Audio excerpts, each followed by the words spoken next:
Hello, and welcome to the 32nd edition of Trending Tuesdays, brought to you by K. Davis in the Community Foundation. Let's give it up for our live audience and you, our online audience today.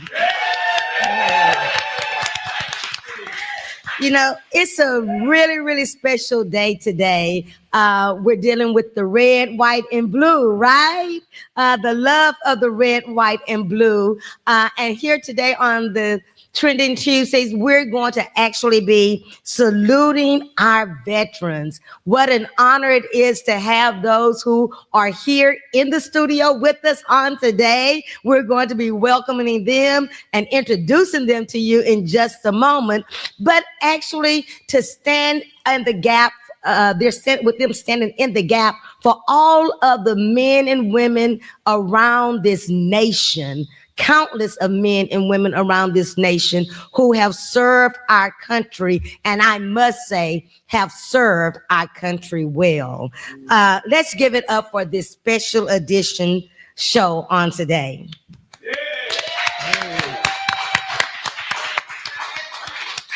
Yes. As we lead into the show, I would like to just lead into it with the fact as we begin to pay tribute to those who have actually served on our behalf. You know, service is not done unless it's done on the behalf of somebody else. If it's not done on behalf or for the behalf of someone else, it's not a service. And so we want to kind of reflect a little bit. They rose at dawn. That's in the wee hours of the night for many, and then for others, it's before the sun rises. They rose to a sound that many of us cannot even fathom, because while we were asleep in our beds, probably trying to count the stars or the sheep, whichever one you wanted to be, you know, as they say, they were preparing to do for us what we didn't know or even had the thought that they were doing for us.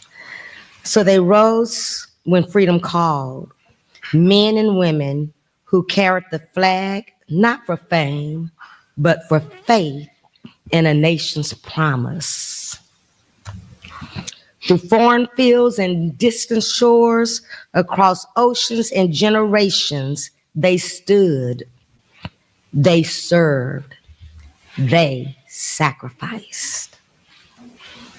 Today, we give special tribute to every veteran known and unknown whose courage has safeguarded the heartbeat of this nation. To you, we salute. Your service is a living portrait of patriotism, written not in ink, but in honor. We salute you. Today, Mr. Dotson, Mr. Johnson, we salute you. My orientation has told me that only another soldier can salute a soldier. So I won't do the hand motions for those of you who are wondering why she's continuously saying, we salute you, but she's not saluting. But in our hearts, we respect,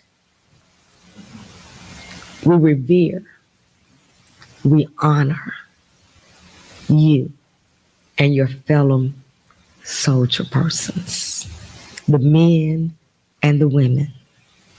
Thank you so much. Thank you. If you're a soldier and you're tuning in with us, you've connected with us, or if you know a soldier, why don't you put their name in the chat right now? Let's salute our soldiers. I need to see it going in the comment boxes right now. We salute you. We honor you. Thank you. Yes, we do owe thanks to them. Let's give it up right now. Let's give it up here in the studio. Let's give it up. Let's give it up, our online audience. And let's take a moment in silence to salute and thank our God for what he allowed them to do on our behalf in serving our country.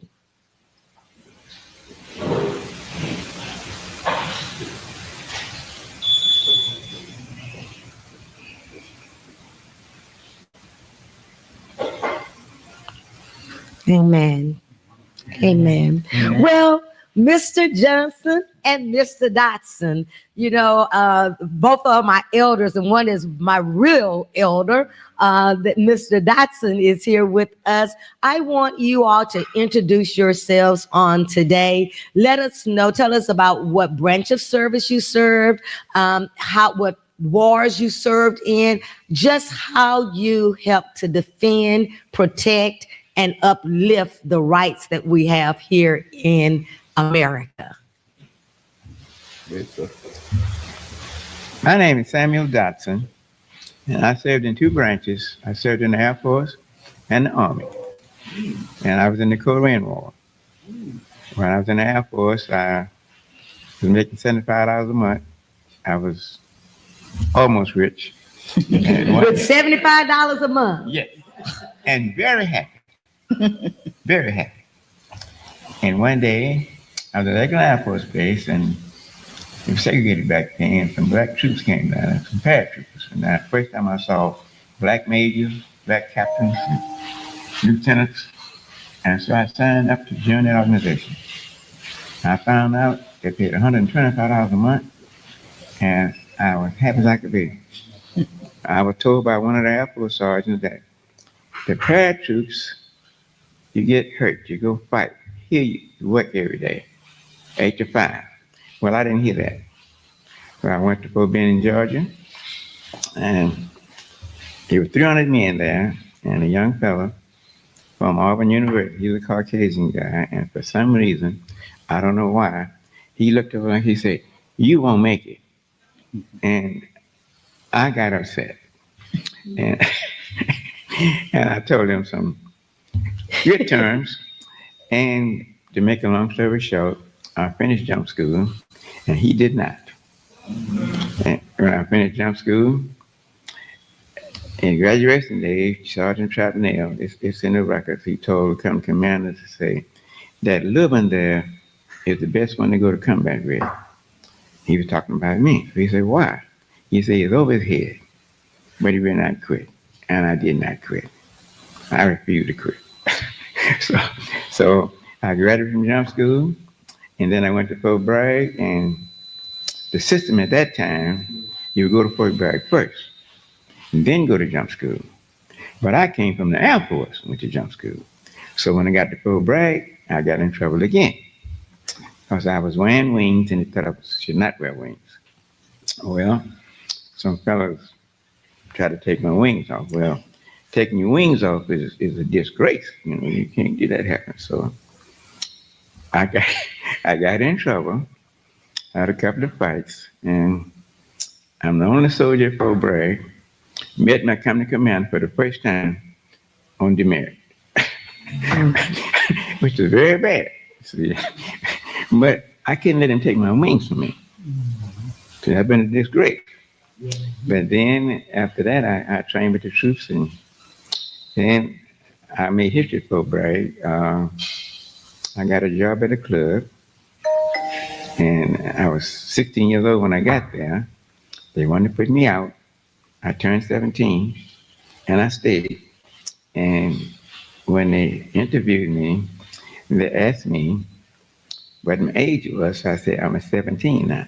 I gave my birth certificate, and they told me that I've been untruthful for 2 years. They didn't say untruthful, but they said some other words. For 2 years, why would they believe this birth certificate?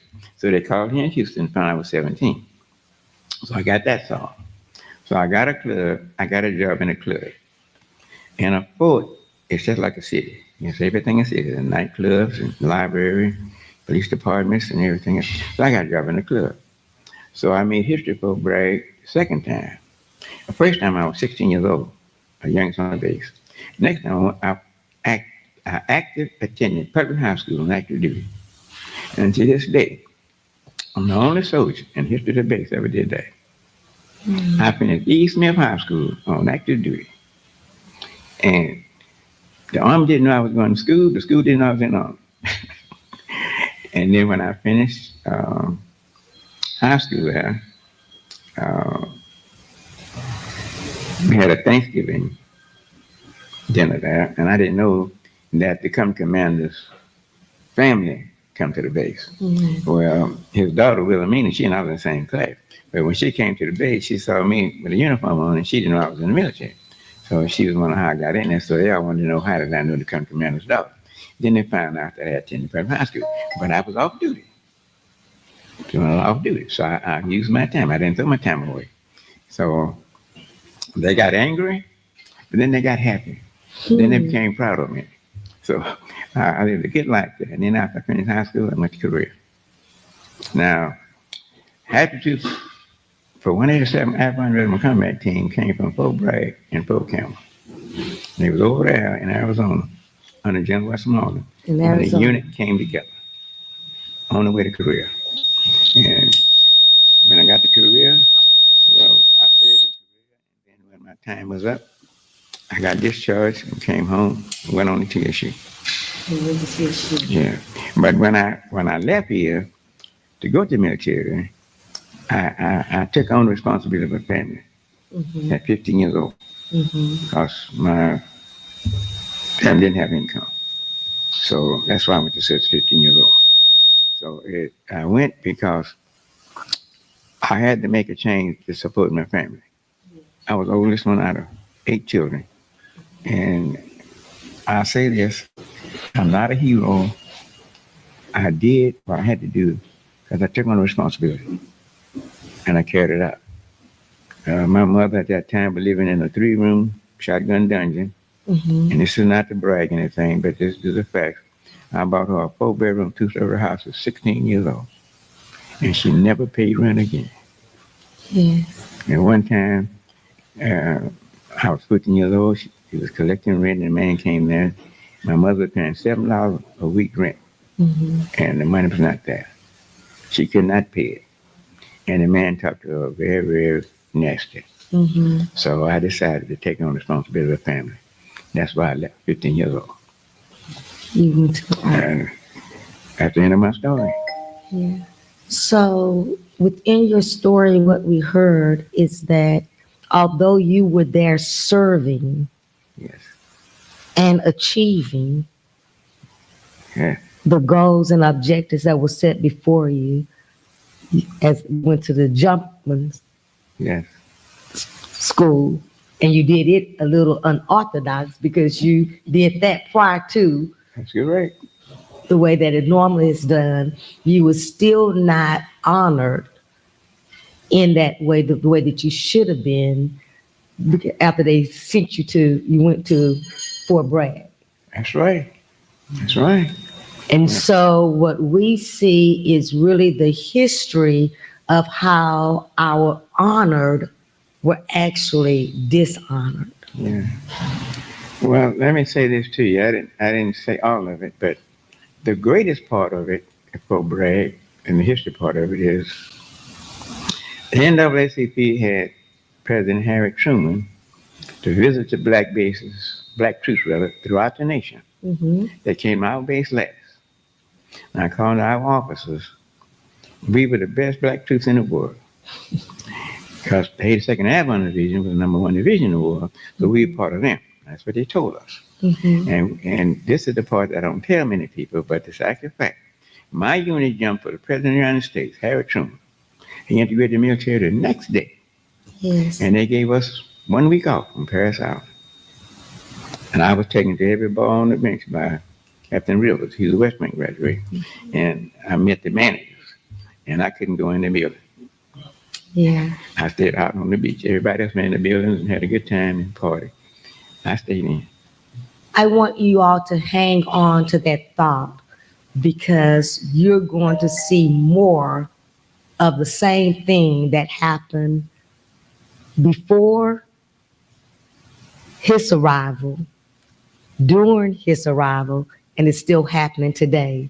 Let's go on. Let's give it up for Mr. Dotson. And let's hear from you, Mr. Robert Johnson. Yes, before I begin, on behalf of those of us who served, I'd like to thank you for your gracious introduction. It was very moving, and I know we all appreciate that. Frequently, we're not always appreciated historically, but that was outstanding. My name is Robert Johnson. I graduated from college with a degree in psychology, sociology in 1968.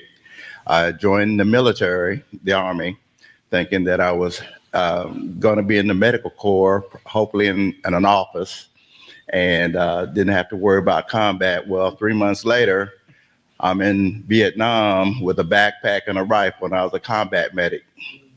So that began my military career. I did serve 3 years. I was wounded 3 weeks after entering Vietnam. So I spent a number of months convalescing.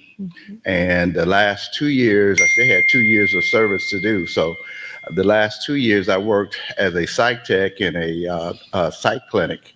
So I actually worked with other veterans.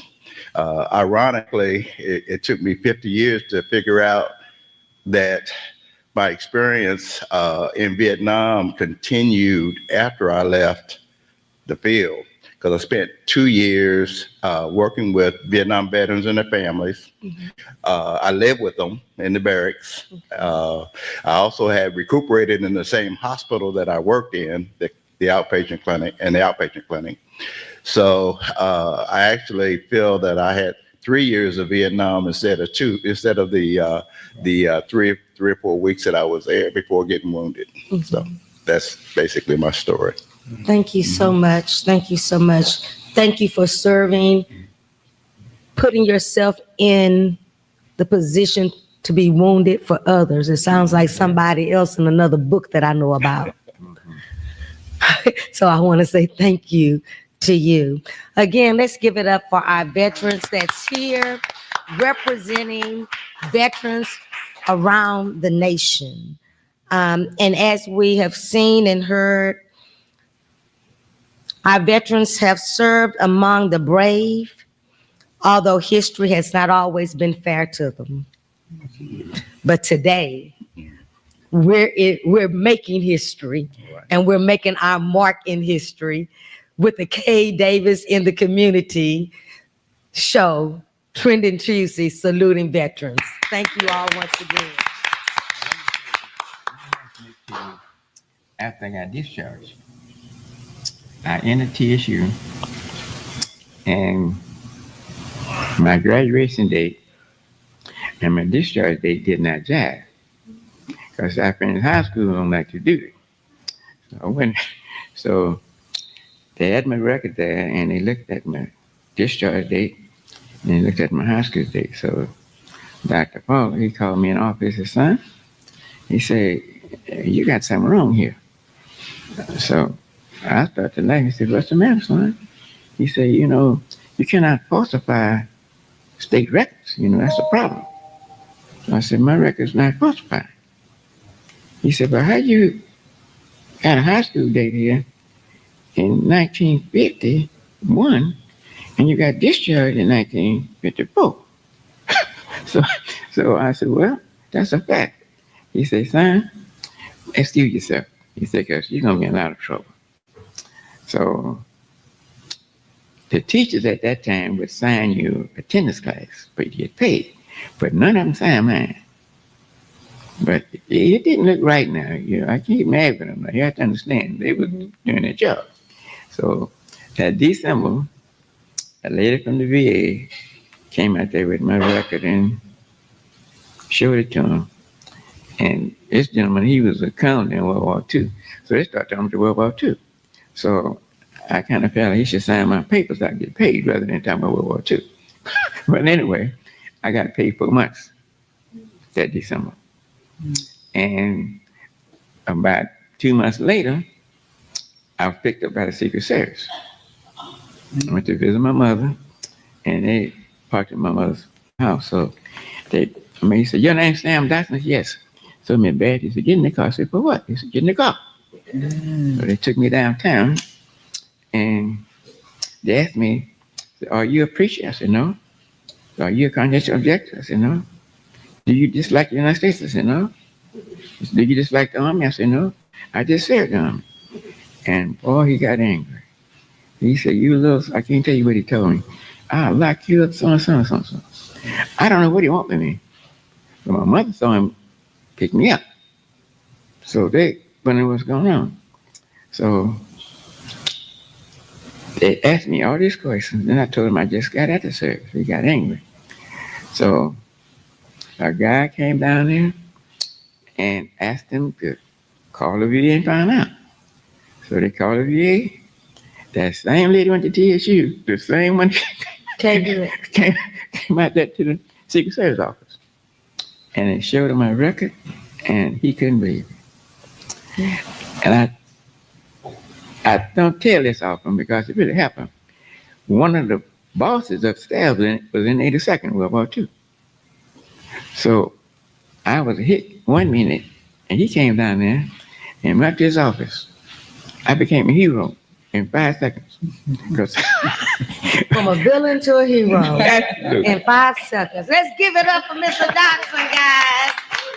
We thank you for your endurance and your perseverance. We thank you for that. And we're going to move on because we have a beautiful queen sitting right here with me today. And she's here because we're going to move swiftly into what I want to share with you today, that is history that was made right here in Houston, Texas. Right, if you know where Memorial Park is, then you know where this happening actually happened. You just don't know that it happened like it did there. Okay, so but we're going to take you to some reflections of Camp Logan on today. And with me right here on the set is Miss Celeste Bradford Walker. Did I say it in the correct order? You said it in the correct order. It's Bedford. Bedford, I'm sorry. No Bedford. problem. Thank you so much, Miss Bedford. And let's talk about a little bit about Camp Logan, because some of what we heard here is just like making the picture really blossom in our minds today. Let's talk about Camp Logan, the documentary. I like the documentary movie. Oh, yeah. Because it teaches so much. Oh, yeah, absolutely. I'm so proud and thankful to Danette and the Ensemble Theater for being responsible for the docu-film. Because with the docu-film, if a group or theater or an organization are not able to pull together a live performance, we can always offer them the docu-film so history goes on. Yes. So I'm really grateful for that. These two guys are a hard act to follow. Let me tell you that. Now, I came to it to the Camp Logan story by way of being a storyteller. Camp Logan was a story that I'd always heard as a child growing up. And I was fortunate because so many people really didn't know the Camp Logan story and still don't. Really, they don't. But it just so happened that the people that I was raised around, my father and my grandfather and my elderly neighbors, they all knew about the incident. So whenever any kind of racial unrest happened in the city, they would talk about it, and they talk about Camp Logan all the time, Camp Logan. So when I became older and started to, I'd written about 3 or 4 plays, I thought about Camp Logan, and I was intrigued, by the incident, and pursued it. I researched. Did most of the research was oral research with people in the neighborhood, and I researched and then wrote the play, then took it on tour. And many people say that the tour raised their consciousness about the Camp Logan riot because, as I said, many people still don't know about it right here in Houston. I'm telling you, I had a hard time, but I was fortunate in that I knew people who knew about it, but otherwise, it was very difficult. I actually didn't learn about it until the exoneration. Okay, good. And so it's a story, and it's really shameful for me because I went to church I know it. right down the street from where this happened, and I understood better why our church had to move from State and Hemp Hill to Fagan Street, which was right off of Shepherd, between Shepherd and Westcott. But then we still faced the racial tendencies and tension there. While I was growing up, wonder why we couldn't just be so free playing even in Memorial Park. Yeah. You didn't really just go to the pool at Memorial Park. No, ma'am. As well. You had to go some other places to really enjoy yourself. And so it became very relevant as to why things were the way they were. And so that Camp Logan actually is a story that we cannot allow to be erased from our history. We talk about the textbooks, different messages and information being erased or taken out of textbooks today, right? But we often don't tell our own stories. So when we don't tell our own stories, someone else can paint a narrative the way that they want to paint it, or they can just completely delete it or omit it, right? Let's look at the clip from Camp Logan. Good evening, folks. Good evening, folks. Good evening. I'm Captain Harris Selke, 24th Infantry Company I. Colonel Gentry has briefed you on the battalion in general, and I'm here to tell you something about my men and our company in particular. For the past 11 months, these men have been stationed in the desert of New Mexico, chasing Pancho Villa. And let me tell you something. After being out there in that desert, feels mighty good to be here in this good old Houston rain. I know the idea of 654 colored troops being stationed here in Houston got some of you white citizens concerned, but I want to assure you there's no need for alarm with these boys. I mean, I ought to know. I've served with colored soldiers every year I've been in the Army. And I can truthfully say these men are the best of their race. They're intelligent, they're hardworking, and as disciplined as any white soldier I've seen. Now, this battalion has a fine record. We pulled duty in the Indian Wars out west. We served in the Philippines and in the yellow fever camps in Cuba. And we went up the San Juan Hill with Teddy Roosevelt. Yes, sir, these men are Bearcat fighters, and I'm proud to serve with them.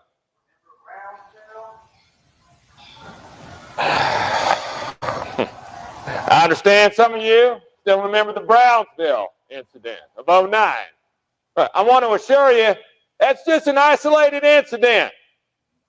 There's over 10,000 colored soldiers in the regular Army. And for the most part, they're happy, cheerful, good-natured fellas who aren't looking to cause violence against any white civilians. So just set your mind at ease, folks. Okay? We're looking forward to a very pleasant stay here in Houston. Sergeants! Parade! Rest! All right. Houston is a Jim Crow town, so you might run into a little hostility.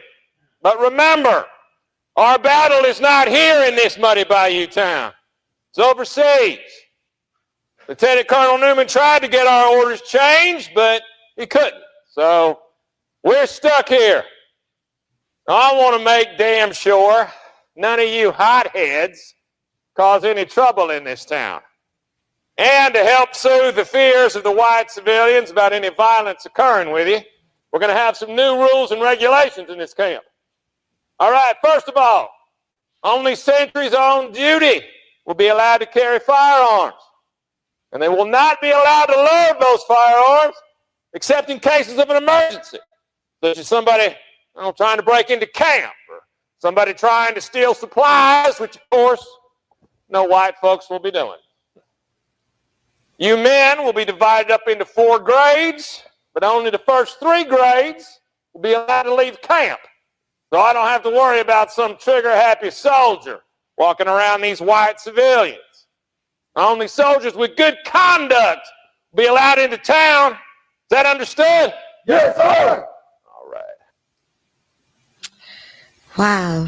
They wore the same uniform, swore the same oath, and carried the same flag, but yet was greeted with hostility by civilians.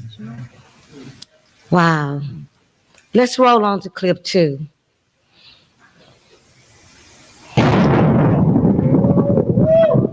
It's coming down in buckets out there. I hope this nigga hit the town tonight. Look, I don't care if it's raining. Oh shit, I'm going into town. Hey, me too. If I got to paddle a canoe, I'm going. Anyway, this rain looks good. After being stuck out there in the desert chasing Pancho V's ass. Well, you chase Pancho V? Oh yeah. Me and Guidi was in the Purge and Special Guard for a time. But I'm the one who almost caught him. No, he's a real tough hombre. I come that close to catching on Pancho single-handed. Yeah, you believe that lie, you believe anything. Oh, hell, I did. You don't know. It was evening, boy. Long about dusk dark.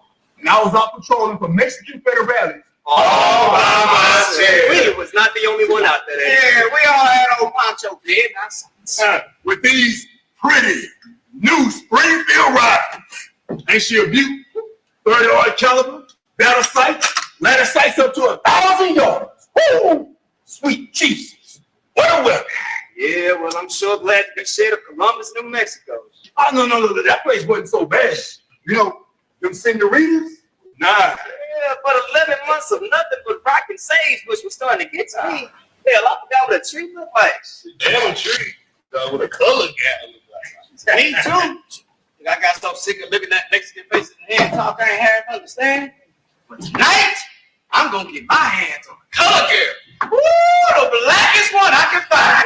Hey, that Selena show was crazy about, she ain't know a lick of English except I love your mother to mine. I love your mother to mine. Not all of that. You used to wear me out with that shit. Hell, I met her first. I don't know what she's seen on you. You ugly. And you sure don't part with no face on. Well, I have to tell you my secret one day.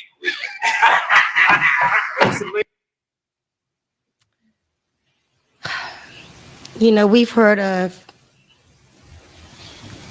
people not being seen, even though we know that they were there. Right. It was like they were never there because they were never honored the way they should have been. Right. I'm so glad that today we can speak their names and we can tell their truth. I want to bring into the show right now the attorney on the clemency for the 110 African American soldiers that we're speaking about at Camp Logan, Attorney Drew Brenner Beck, and with her, Commissioner Harris County, Rodney Ellis. Let's welcome them to the show. Thank you. Thank you. Hello there. Welcome to the show.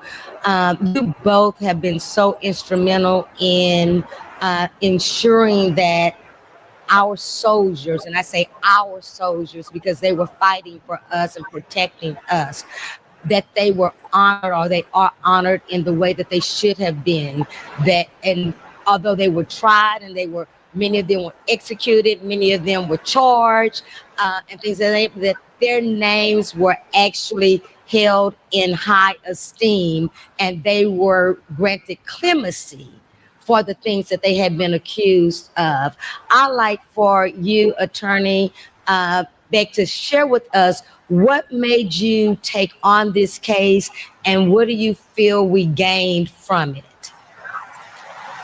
I actually took the case on because it was a request from then Professor Jeff Korn at South Texas College of Law in Houston, who had been approached by attorney Claude Lemon and Angela,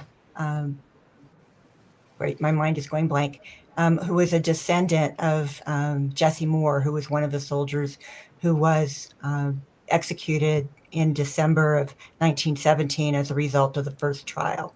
So they asked me to take on this kind of evaluation to determine whether the trials were actually fair under the law of 1917 and 1918.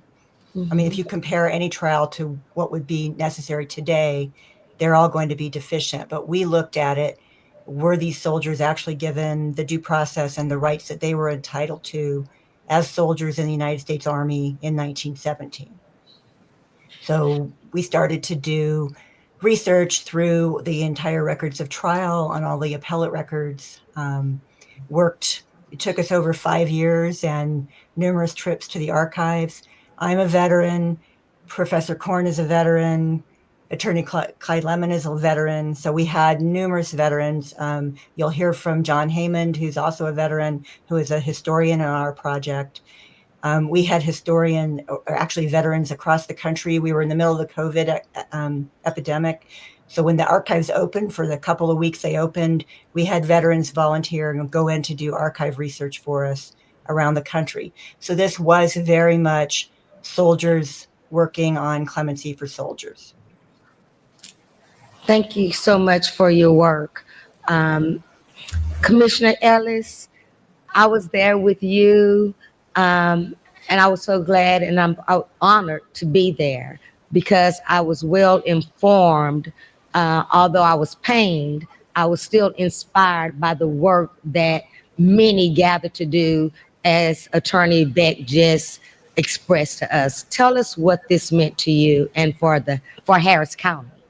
Well, first I want to say how proud I am of Kay Davis and her foundation for doing this. And Trending Tuesdays is just a staple in our community. And for all of the veterans who are online, and obviously the veteran on camera with me and those who are in the room, thank you all, Mr. Johnson, Mr. Dotson, and of course, Attorney Beck, for your service. I'm so proud of South Texas College of Law. And Clyde Lemon, in addition to the veterans, also, he was the head of the NAACP for many years.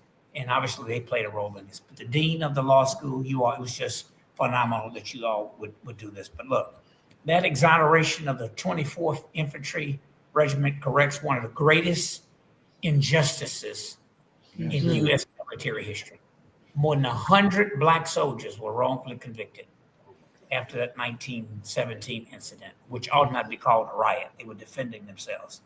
13 were executed without a trial.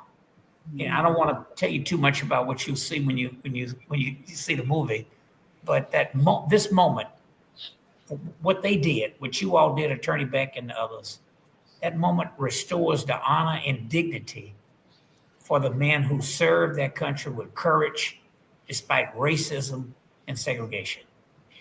And it took over a century of advocacy, research, and persistence to achieve justice, but we got there because of what you all did. And that's a testament to the power of truth and perseverance. For Houston, and I'll close on this, the story is deeply personal because it happened here. Yes. Recognizing it honors our city's history, acknowledges past wrongs, and strengthens our ongoing commitment to equity and justice, which we still don't have. We still have a long way to go in. You know, Kay, I don't know if you can hear me, but I'm just so proud of you. I think about you paying for that George Floyd statue, and every year around the birthday and anniversary of his death, I mean, he was another person who fell in that web of injustice and racism. But I'm just so glad to be here. And Attorney Beck, you just keep doing the great work you're doing. And that's why we need more lawyers who are veterans. We need more lawyers like you and your colleagues who did the work on this. But thank you all. Yes, thank you all so much. Thank you, Attorney Beck and Commissioner Rodney Ellis. Thank you so much. And I'm so grateful for the fact that you know, time really cannot erase courage, right? Right. And truth, though it may be delayed, it will never die. Yeah. People want to cover it up, hide it, but the truth will always rise and prevail. Thank you so much for bringing the truth in what happened with these soldiers to the forefront. Now we can actually honor and celebrate them, and their families can live and receive the dignity that some of them did not even get to live long enough to experience. Thank you so much for joining Trending Tuesdays on today. And again, to you, Attorney Beck, happy Veterans Day to you as well. If you're in the comments, you're on virtually, let's give it up once again for our veterans. We owe it to them. They've given they've given their lives. They put their lives out on the line for us, right? How many people do you know will put their lives out on the line for you? They don't even know you, but they believe in what our country stands for. They believe in the freedoms, and we have to have someone standing on the distant shores to make sure that what we're doing here in the homeland is protected. So to you again, we thank you, veterans.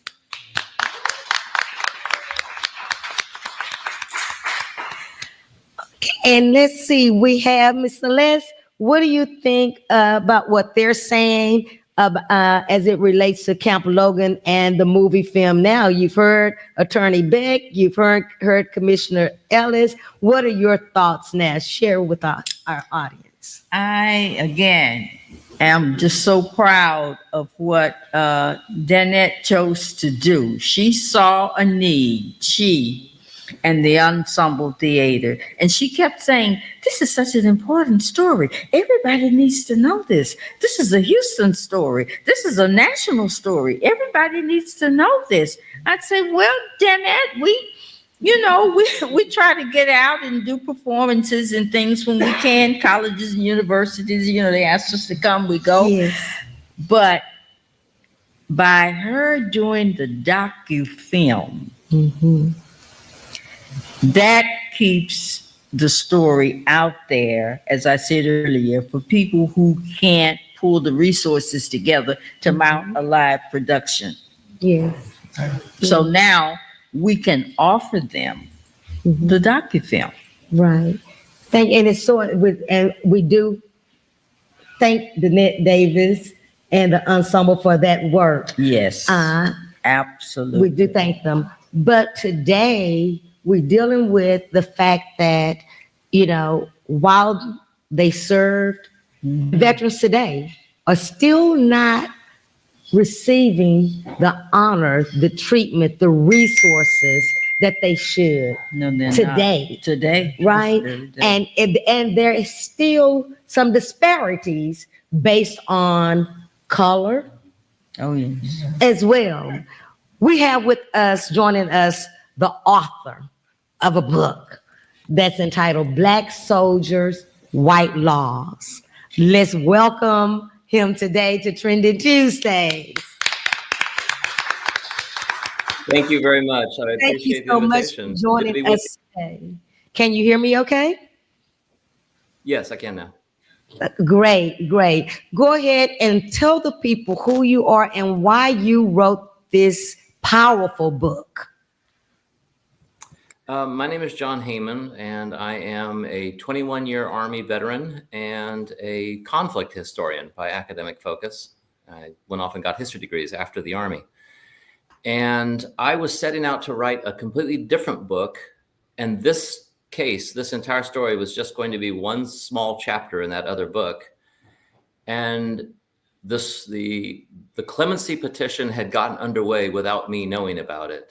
And Drew Brennerbeck contacted me and asked if I would be willing to help as a historian. And following her lead and realizing how much she had uncovered from an understanding of military law that had never been looked at before with this case, I realized that there was a completely different story here.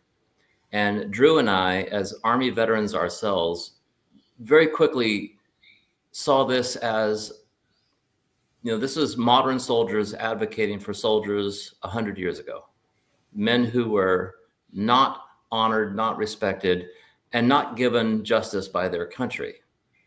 And we felt that that was an injustice that was long overdue, that needed the country to look at again. So that's the reason for the book. What you penned, what difference do you think it will make to a reader today? The first is that the past is never truly past, and people are never forgotten as long as their names are spoken again. And for too long, those men's stories were either trapped in other people's mouths and they weren't given the opportunity to speak for themselves, or their stories were told with someone else's agenda. They were presented as mutineers, as a rabble of undisciplined soldiers who attacked a civilian community without provocation. And as Drew and I found in our research, none of that was true. And it was time to return the narrative to the truth of it, and to give those men a chance for their words to finally be heard in their own voices, using the letters that they wrote and the stories that were told in their families. And one of the things that I hope that a reader today would get from the book is that it's never too late to try to correct an old injustice. It's never too late to try to correct an old mistake. Wow, that is so powerful. Thank you so much for those words. I think that should be another chapter, another book coming forward.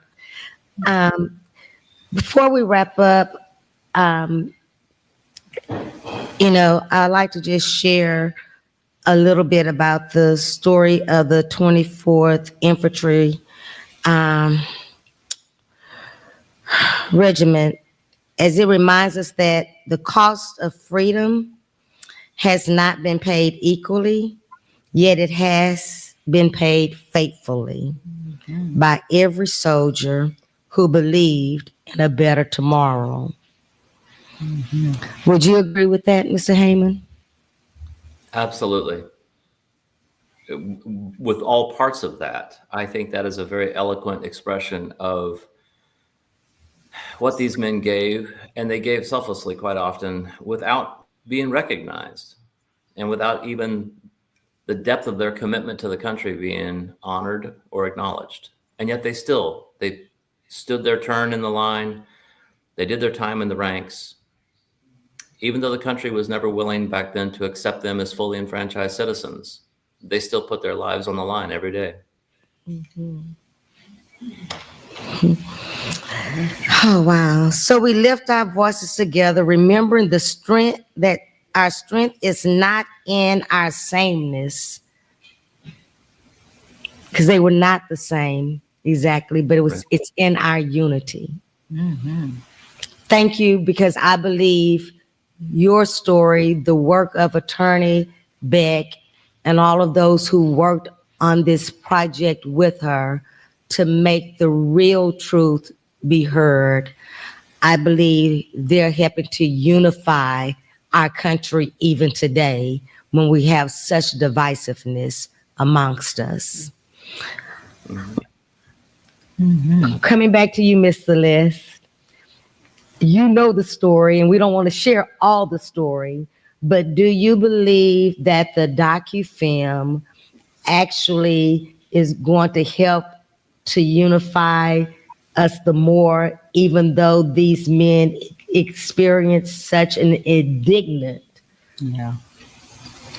dishonorable end of their life and career?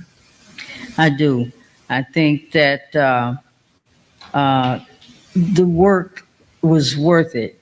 The writing of the play, the pulling together the film, the touring all those years, that is the intent, is that this story, this American story, will be able to stay out there, because Black history is American history. So I do believe that it'll make a difference. And now that we have this exoneration, the great work that Dr. Heyman and Drew did, now we have that piece. When I first wrote it, I had no idea that the men would ever be exonerated. You know, I just went forth and did my part, and they have done their part. And so now the men have been exonerated, and that is a part of the story. Tell me to calm down. I'm sick of this shit. I'm a soldier of the United States Army, and damn it, I aim to be treated like one. Hey, what happened? Shut White civilian flashed a blank piece of paper at him and walked right in and killed him. Oh, they didn't flash out. I'm gonna say something. My place one time more than baseball team, passes, a blank piece of paper. Then he gonna stand there grinning at me like I'm a dummy. Selkie says we're not supposed to worry about checking their IDs anymore, so I just ignore them, Moses. Well, I ain't ignoring it no more. The next one pull a trick like that on me, getting a bullet. Hey, you wanna fool around, find yourself court-martial. Look who's talking. You tried to make a white National Guard salute you last night. Try? Hell, I made him salute. And the next thing I knew, I was being hauled off to city jail. Us soldiers ain't supposed to go to city jail. The MP's supposed to handle it. Yeah. Well, I was handling it. But you kept running off at the mouth, right? So yeah, I let them take you down. What? And they bring us back to camp in them damn paddy wagons. The MP's supposed to bring us back. But the MPs ain't worth their way to cat shit in this town. No. I'll let him talk. Let that nigga talk. That's all he good for anyway. Is running off at the mouth. I'll show you what I'm good for.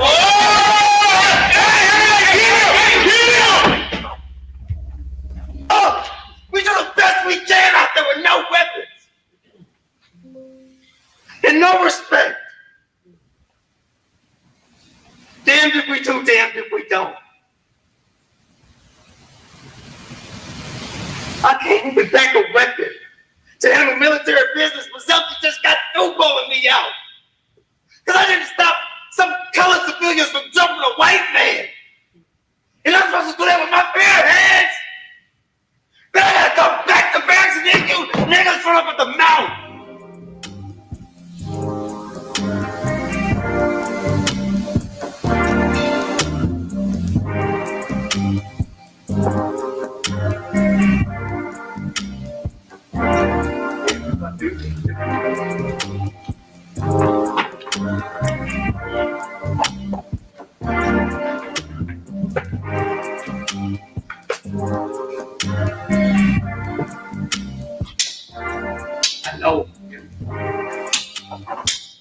I know it's just this town. It's just this hot southern town. Queenie, I thought you said this town's okay. It is okay. There's plenty of color here. Yeah, but they all act like slaves. Also, this old colored man downtown.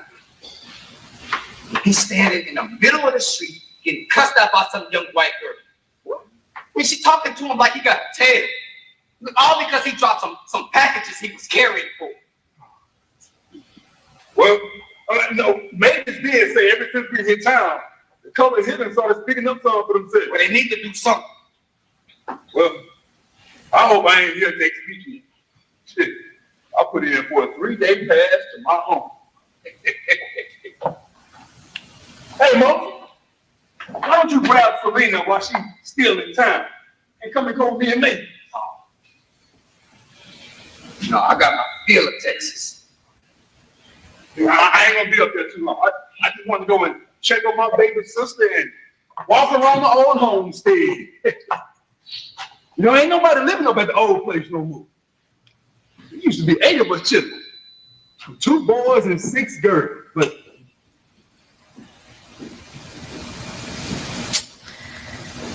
Cap Logan.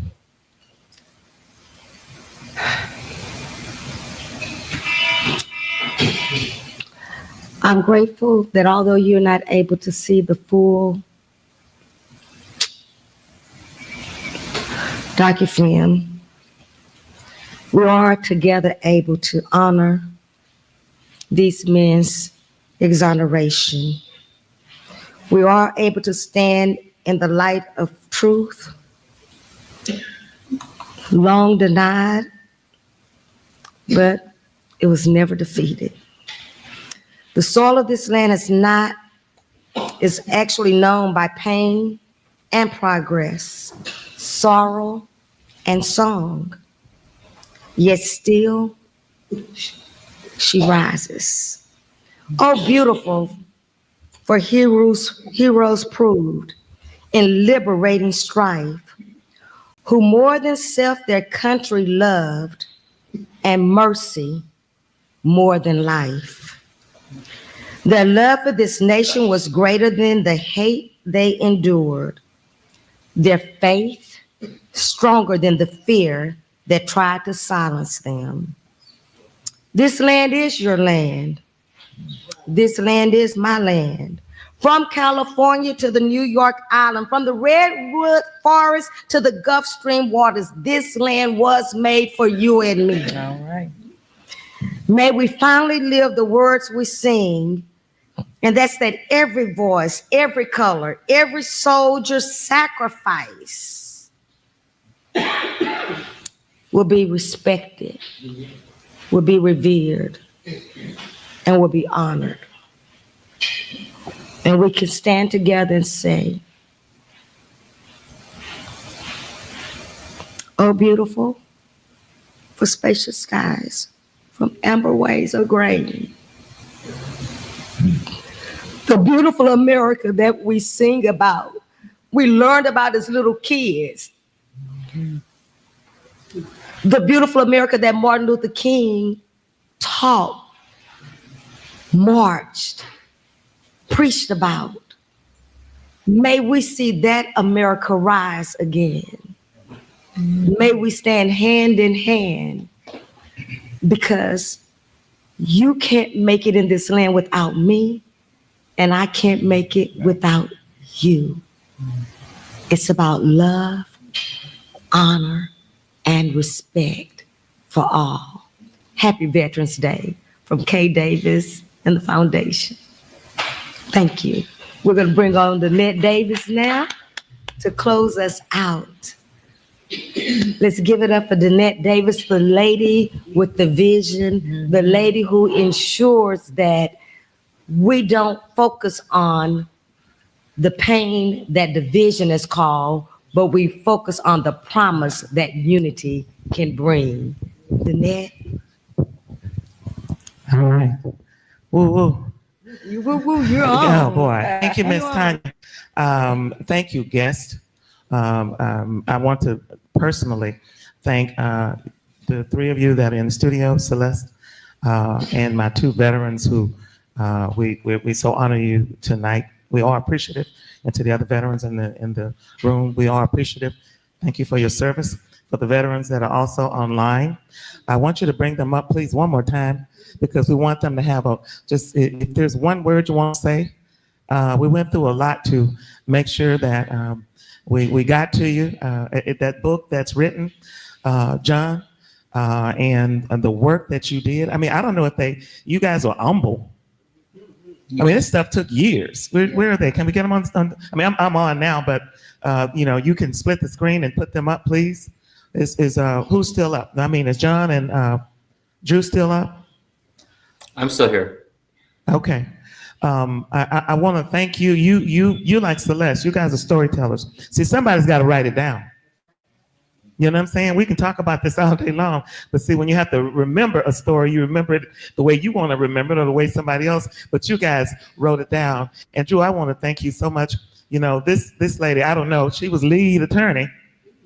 She's a bad woman, and she's being all humble. She got it done. This guy's got clemency. We're talking about 100 years and counting.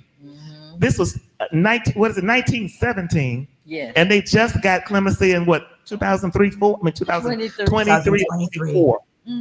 They just got it, man. We're an interesting country, right?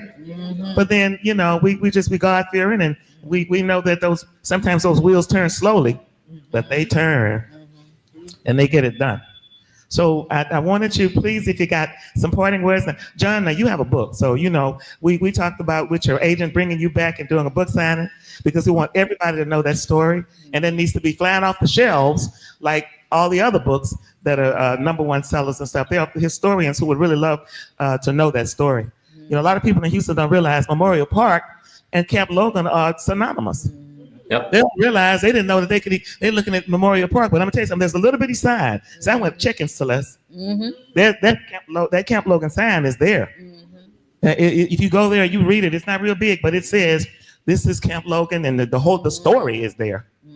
And it's been there. You know, reading is fundamental. Am I right? They say a lot of times, just put it down, write it down, put it in a book, and people, you know what I'm saying? But we're saying that's not true. We're here to tell the story. And if you would, please, to me, you guys are a national story. And you're not even known here in Houston. And Houston is where this happened. It reminds me, I know he's off the line now, the commissioner, but he's right about George Floyd.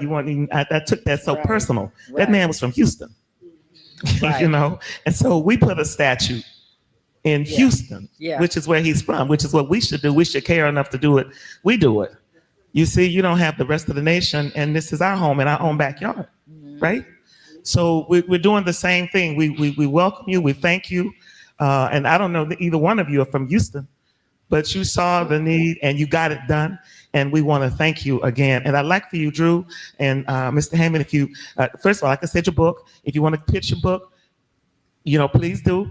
And tell us, I know we can get it, on Amazon and all those places, but you may want to say just a little bit about it. And Drew, if you could close for us a little bit, just a little bit. She's a tough, y'all need to see her resume. She's a bad woman. Okay. And I was thinking about, you know, when you watched on television and I can't think of the favorite show, but when you think about the service and the folk that are police, you know, Jose, you were police, but you were police. She's a police.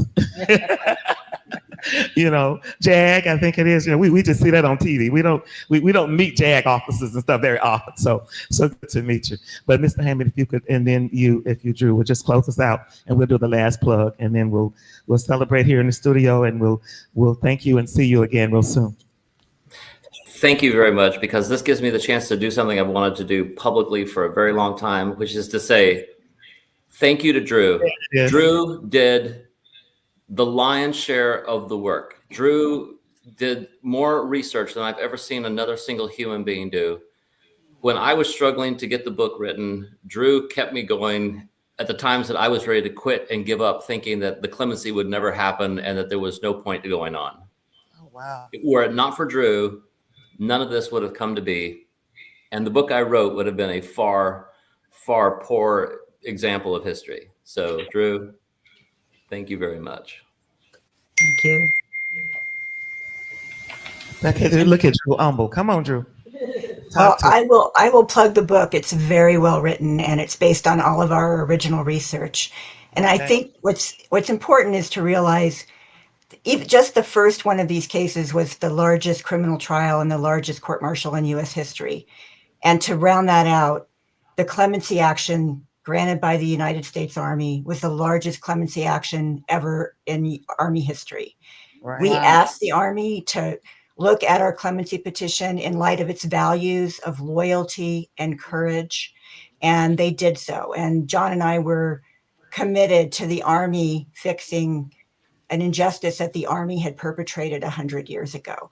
And I think for us, the tangible results of our work are that all 110 soldiers had their convictions overturned. They have been issued honorable discharges. Thank you. In the Army records. And if you go to the cemetery at Fort Sam Houston, where 17 of the 19 soldiers who were executed in 1917 and 1918 are buried, they no longer have headstones that omit their ranks and their service. Right.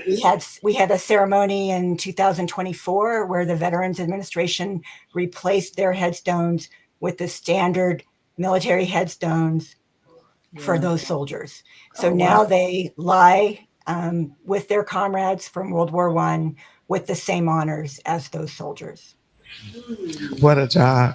What do y'all say? Good Is she job. fantastic or what? We thank you. We thank you for your service and for your work.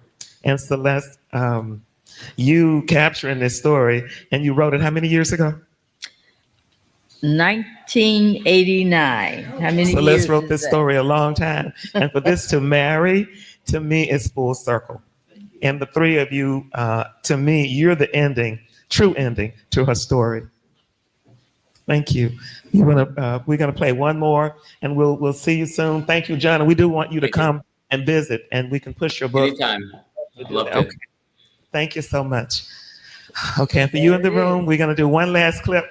So take a gander at one last scene, and we'll close for the night. Thank you again. I'm Jeanette with K. Davis in the Community. Check us out online and support. I'm ready, Avery. Franciscus, come back here. Arrest these men. I'll see it goes easy on you. You're wasting your breath. Boy! Kenny, we've been through a lot together. There's one career man to another. One man to another. You ain't never seen me as no man. You done told me that in all kinds of ways. All these years. Colored soldiers that took seconds in everything. Food, equipment, supplies, while you white boys got the best. But we took it. Because we always figured the day was coming. We get a chance to prove ourselves to the world. Not to you, to the world. Well, that day done come. We marching out of here tonight. We gonna meet that mob head on. Yeah, head on. And we're finally gonna see some action. And the first one I want to run into is that white conductor. McKinney, you go marching these men out of here looking to harm white civilians. We don't harm no white civilians. We're after them civil police. They ain't give us nothing but problems since we come here. You'll be finished in the army. I'm already finished in this white man's army. Santa, we all is. We marching on this town tonight. We gonna show them colors how to stand up. And we going straight down to that police station and wipe out all those no good police. And we gonna set all the colored people free. I'm ready to go to town and get to work. I mean, y'all are crazy. You never make it. We'll make it. Well, what about me? Well, you go marching these men out of here. What do you think the brass is going to do to me? The brass? Should have got rid of your ass a long time ago. The other officers talk about you behind your back. You are drunk 18 hours out of the day. You sloppy, undisciplined, a disgrace to that uniform. And yet, the army see fit to send the likes of you to France. So there. This is how you prove yourselves, huh? You know, you wouldn't catch white troops doing this. But then again, I always knew you niggers couldn't make the grade. Let me put a bullet in and shut his goddamn talk. McKinney. Kill the son of a bitch. Kill the bitch. McKinney! Don't listen to him, Sarge. Put a bullet in him. Let me mow him down. McKinney, remember the Philippines. I remember the Philippines. I remember how you hid in your office while my men had their backs against the wall. That's how I remember it. Time up!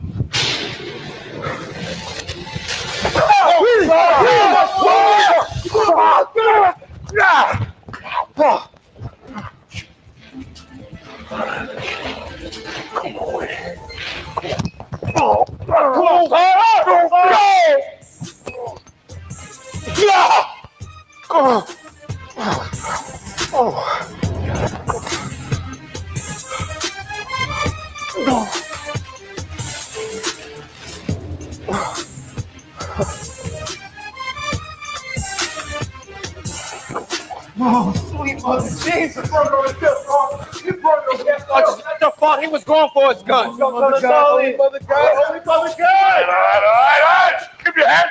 Get it with. Maybe you should just throw yourself on the mercy of Colonel Dick. Explain everything. Boy! I done killed an officer. There ain't no mercy. There ain't no mercy on this earth. And that goes for all of us. We're all in this together. Stand by your race. Yes, all right. Make sure you got plenty of ammo. Keep the canteens full. We're gonna be on the move now. We get through this, we'll head on down to Mexico.